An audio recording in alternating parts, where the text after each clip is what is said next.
Les moments où rien ni personne ne peut te venir en aide sont les meilleurs moments de ta vie. Aujourd'hui, Macaille, on va parler de mes chers amis les solitaires, ou plutôt de la solitude. Et non mon ami, c'est pas forcément dû uniquement à une trahison ou une déception, où tu finis par faire des stories visées écran noir avec des citations éclatées en mode « On n'est jamais mieux servi que par soi-même, méfiez-vous de l'eau qui dort car le fruit n'est jamais tombé de l'arbre ». Enfin bref, what's up le gang, moi c'est Rino et bienvenue sur ma chaîne YouTube. Pense à t'abonner parce que tu vas apprendre des choses que personne va venir te dire. Et oublie pas que apprendre c'est bien, mais quand c'est marrant, c'est mieux. Commençons d'abord par comprendre c'est quoi la solitude, avant d'observer ensemble par quoi c'est provoqué. Tu sais que t'es quelqu'un de solitaire quand tu rigoles tout seul à tes propres blagues. Aujourd'hui, on va parler de la solitude. Et pas celle où t'es seul chez toi parce que t'as pas d'amis. Non, celle qui te rend un peu philosophe.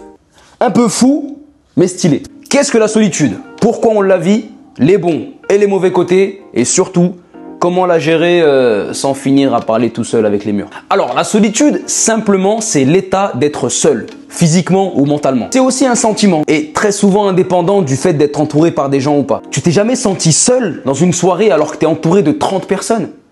Et ben voilà, c'est ça. L'un des plus grands avantages de la solitude, c'est que tu vis ta vie. Et même si elle va droit dans le mur, au moins c'est ton histoire, c'est ton vécu. Et je comprends pas pourquoi on a rendu ça vilain ou banal d'écrire sa propre histoire. Pour parler des causes de la solitude, parce que je pense que c'est ce qui vous intéresse le plus, hein. T'as les classiques, hein, déception, trahison, rupture amicale ou amoureuse. Mais c'est pas celle-ci qui m'ont inspiré pour cette vidéo. Il y a celle dont on parle peu. Et je suis doué pour ça. T'as l'hyperconnexion digitale. Quand t'es H24 sur Insta, mais qu'il y a zéro vraie connexion. T'as l'indépendance extrême. Et c'est celle qui me concerne personnellement, c'est quand t'as tellement appris à te débrouiller seul que t'en as oublié comment demander de l'aide en fait. T'as carrément oublié que tu peux demander de l'aide, que c'est possible. Excusez-moi, j'ai perdu la voix, j'étais à un concert hier et c'est moi qui étais sur scène, bien évidemment. T'as oublié que c'est quelque chose qui existe, qu'il y a des gens qui t'aident à t'améliorer, à te structurer ou à t'enseigner. Et que surtout, tu trouves tes intérêts à le faire. Anecdote personnelle, je me suis auto-créé des croyances que personne ne m'est indispensablement utile, que je pouvais tout faire tout seul et tout gérer tout seul, et c'est ce que j'ai appris à faire. Filmer, cadrer, j'ai appris tout seul. Les montages, j'ai appris tout seul. Enregistrer mes sons, mixer, masteriser, publier sur les playlists, j'ai appris tout seul. Démarcher, nicher, analyser, négocier des demandes de partenariat ou de collaboration, j'ai appris tout seul. Investir son temps et son énergie correctement pour optimiser mes résultats, j'ai appris tout seul. Je vous rassure, c'est des croyances qui sont bien déconstruites avec le temps. Suffit juste de rencontrer les bonnes personnes qui partagent plus ou moins ta vision. Et c'est bien sûr grâce à ces gens et mon expérience que je me suis amélioré et que je m'améliore encore. Mais par contre, grâce à ma solitude, je suis 100% autonome. Et j'ai pas dit expert et parfait dans tous les domaines. Non, ça c'est de la prétention mal placée. Attention, je fais un disclaimer gros comme les dorsaux à GMK. Ce n'est pas de l'ingratitude à ce que les gens et les structures que j'ai rencontrées en bout de chemin m'ont apporté. Je dis juste que j'avais absolument toutes les bases acquises avant de les rencontrer. Parce que j'avais tout simplement pas le choix. Ah bah je te pousse dans l'eau, soit tu nages, soit tu coules. Et plus tard, rien n'empêche que quelqu'un peut t'apprendre à nager sur le dos. Mais tu savais déjà nager avant. Capté ou pas? Et puis t'as aussi la vision différente de la vie. T'as peut-être une personnalité introspective. Les gens ils parlent de tout, toi tu parles du sens de la vie dès 9 h du matin. T'es quelqu'un qui réfléchit beaucoup et en profondeur. Ça va peut-être te choquer ce que je vais te dire, mais il y a très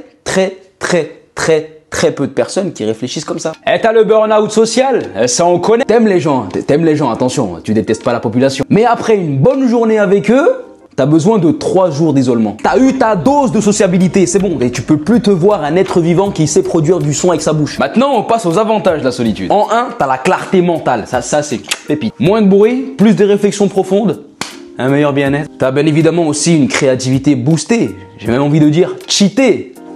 Je parle comme les jeunes. Je suis désolé pour les personnes qui ne peuvent pas vivre seules pendant plus d'1 heure, mais les personnes les plus créatives sont souvent les personnes les plus solitaires. T'as une liberté totale aussi. Tu fais ce que tu veux, quand tu veux, sans validation. Là, attention, on parle pas du fait de ne pas avoir besoin de conseils et de faire le prétentieux à 1 franc. Juste que quand tu es quelqu'un de solitaire, bah t'as pas quelqu'un dans les pattes qui peut se permettre d'intervenir sur tout ce que tu fais ou tout ce que tu dis. Ensuite, t'as l'autonomie émotionnelle. Ça, personne n'en parle. T'es pas dépendant des autres pour être bien. Et c'est ça qui a fait ma vie. Disclaimer numéro 1864. On n'a pas dit aller mieux, on a dit aller bien. Souvenez-vous de l'importance des mots. Il y a forcément des gens avec qui tu te sens mieux. Mais ça prend forme d'un plus, d'un supplément. Par contre, le simple fait d'aller juste bien, tu peux te suffire à toi-même. Mais c'est pas que tu vas bien que tu peux pas aller mieux. C'est ce que je suis en train de te dire. Et pour finir, bah t'as la rencontre avec soi-même. Le vrai toi, sans filtre. Et pour l'avoir expérimenté, je vous le cache pas, c'est un peu flippant au début, mais très puissant par la suite. Comme mon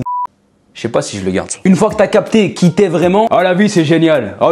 Franchement, tu prends plus les choses à cœur. Je vous l'ai dit, il faut lâcher les chevaux. Et maintenant, voici quelques inconvénients dont on parle peu. En premier, t'as la perte de compétences sociales. Plus tu restes seul, plus t'oublies comment sociabiliser. Ça c'est vrai par contre. C'est vrai qu'il m'est arrivé dans le passé de m'enfermer dans ma bulle de créativité pendant un bon moment et de plus pouvoir tenir une conversation dès que j'étais entouré d'un humain. Je voulais juste me barrer. Dès que je croisais d'autres humanoïdes, impossible de créer de...